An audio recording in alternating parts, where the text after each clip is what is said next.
Us. It's not every year that Minnesotans have the opportunity to vote on policy. Every once in a while, a constitutional amendment gives voters a direct way to influence the state's direction.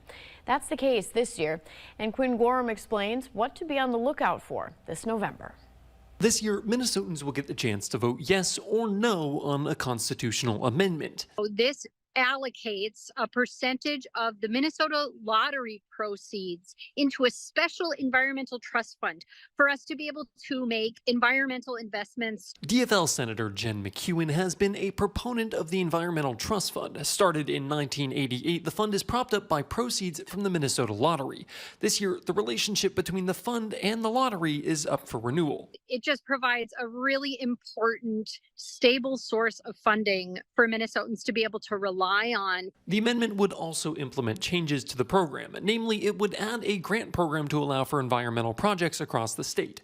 The program would focus the money so it could no longer be spent on just any project. So to have that extra fund to be able to do the kinds of projects that are going to set us out ahead is really, really important. We're trying to make a couple of changes to depoliticize the fund as much as possible. Some lawmakers disagree with the new provisions. Republican Senator Steve Green says narrowing the fund's availability on infrastructure would be the wrong move. It will no longer be used for capital projects.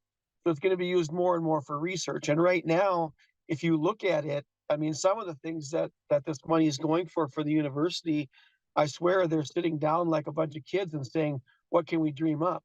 Green believes that maintaining access to the fund for those projects is important. Let's look at what's really going to bring us clean water instead of, are we just going to fund agencies? Are we just going to fund the university and not get anything for our money? Not voting on the ballot question would count as a no vote, and the proposal needs a majority of votes to pass. Reporting in St. Paul, I'm Quinn Gorham. Now, voting no on the amendment would not get rid of the fund, but would eliminate the ability to fund it with lottery proceeds.